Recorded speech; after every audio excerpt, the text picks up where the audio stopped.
जब मेहनत बिक जाए तो सपनों का क्या दोष, यही सवाल आज फिर उत्तराखंड के लाखों बेरोजगार युवाओं के दिल में गूंज रहा है। क्योंकि यूके एसएससी पेपर लीक मामले में अब दिल्ली से सीबीआई जांच की मंजूरी मिल चुकी है। देहरादून से लेकर दिल्ली तक अब उम्मीद की एक नई किरण जगी है कि अब छात्रों को मिलेगा न्याय, या फिर ये जांच भी फाइलों और प्रेस रिलीज तक सिमट जाएगी। उत्तराखंड के बहुचर्चित UK SSC paper leak case में केंद्र ने आखिरकार सीबीआई जांच की अधिसूचना जारी कर दी।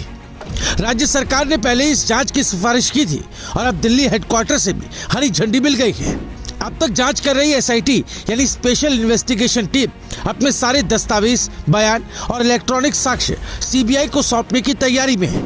यानी अब खेल बड़ा हो चुका है। जांच राज्य की सीमाओं से निकलकर सीधे केंद्र की टेबल तक पहुंच चुकी है।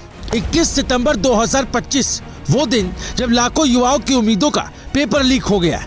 यूके एसएससी स्नातक स्तरीय परीक्षा शुरू होने के सिर्फ 35 मिनट के भीतर ही प्रश्न पत्र के स्क्रीनशॉट्स बाहर चले गए। जांच में सामने आया कि ये पेपर हरिद्वार के बहादुरपुर जट सेंटर से लीक हुआ था। इस सेंटर से ही गिरफ्तार हुए दो नाम, अभ्यर्थी खालिद मलिक और उसकी बहन साबिया, जो इस पूरे खेल की शुरुआती कड़ियां निकले। और पेपर को हल कर भेजने वाली निकली टिहरी के असिस्टेंट प्रोफेसर सुमन चौहान, जिन्हें निलंबित कर दिया गया। वहीं सेंटर के सेक्टर मजिस्ट्रेट, सब इंस्पेक्टर और कांस्टेबल तक सब पर गिरी कार्रवाई की गाज। लेकिन क्या सिर्फ ये कुछ लोग ही दोषी हैं, या फिर इसके पीछे एक बड़ा नकल नेटवर्क छिपा है जो सालों से बेरोजगार युवाओं को सपनों से खेल रहा है। धामी सरकार ने इस बार सीबीआई जांच की सिफारिश कर तो दी है, पर सवाल उठ रहा है, क्या ये जांच सिर्फ इस पेपर लीक तक सीमित रहेगी या फिर पिछले 4-5 सालों से चल रही तमाम गड़बड़ियों को भी शामिल करेगी। एडवोकेट विकेश नेगी कहते हैं, महत्वपूर्ण यह है कि सीबीआई जांच का दायरा इतना बड़ा रखा जाता है।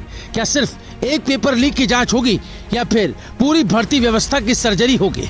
दरअसल इससे पहले भी नकल माफिया, भर्ती घोटाले और विधानसभा नियुक्तियों की गड़बड़ी जैसे कई मामले सामने आ चुके हैं। क्या ये सारे मामले भी सीबीआई की रडार में आएंगे? यह अब देखने वाली बात होगी। अब थोड़ा समझ लेते हैं कि सीबीआई जांच होती कैसे है, क्योंकि सीबीआई किसी भी मामले में ऐसे ही नहीं उतरती। 3 रास्ते हैं। कोर्ट अगर किसी केस को गंभीर मान ले तो सीधे सीबीआई को रेफर कर सकती है। राज्य सरकार अगर खुद मामले को संवेदनशील मान ले तो जांच की सिफारिश कर सकती है। और तीसरा, जब केंद्र सरकार का पैसा या एजेंसी किसी प्रोजेक्ट में शामिल हो तब सीबीआई खुद दखल देती है। यूके एसएससी पेपर लीक के केस में सरकार ने दूसरा रास्ता चुना, यानी राज्य की सिफारिश पर केंद्र ने सीबीआई जांच की मंजूरी दी।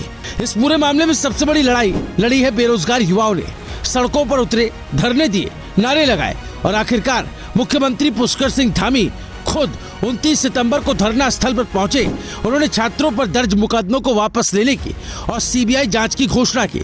इस ऐलान के बाद युवाओं ने धरना खत्म किया, लेकिन एक सवाल अब भी बाकी है, क्या न्याय भी मिलेगा या सिर्फ घोषणा से काम चल जाएगा? उत्तराखंड में कोई पहली बार नहीं है जब किसी मामले की जांच सीबीआई को दी गई हो। साल 2002 में पुलिस भर्ती घोटाला, फिर रणवीर एनकाउंटर केस, वन विभाग में हरक सिंह रावत केस, उद्यान विभाग घोटाला और हाल ही में LUCC फ्रॉड। इन सब मामलों में भी सीबीआई पहले से जांच कर रही है। अब पेपर लीक मामला भी उसी लिस्ट में शामिल हो गया।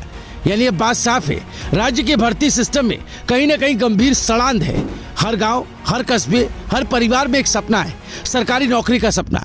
लेकिन जब यही सपना बिक जाए तो उम्मीदें भी टूट जाती हैं। अब जबकि जांच दिल्ली तक पहुंच चुकी है, युवाओं को उम्मीद है कि इस बार कुर्सी बचाने नहीं, सिस्टम बदलने वाली जांच होगी। लेकिन क्या वाकई ऐसा होगा, या फिर जांच के नाम पर सिर्फ कुछ और फाइलें खुलेंगी और फिर बंद हो जाएंगी? अब वक्त है कुछ जरूरी सवालों का। क्या सीबीआई सिर्फ 3 लीक हुए सवालों की जांच करेगी या पूरी व्यवस्था की जड़ तक जाएगी? क्या जिन अफसरों की निगरानी में ये पेपर आउट हुआ वो भी जांच के दायरे में आएंगे? क्या दोषियों को सिर्फ सस्पेंड कर देना ही न्याय है? और सबसे बड़ा सवाल, क्या इस जांच से वाकई उत्तराखंड की भर्ती व्यवस्था पर से धूल हटेगी या फिर एक और सिस्टम गेम खेला जाएगा? अगर आप भी चाहते हैं कि उत्तराखंड के युवाओं को न्याय मिले तो इस वीडियो को लाइक करें, शेयर करें और हमारे चैनल को सब्सक्राइब करना बिल्कुल न भूलें, क्योंकि हम लाते रहेंगे वो खबरें जो सिस्टम से टकराती हैं और सच को सामने लाती हैं।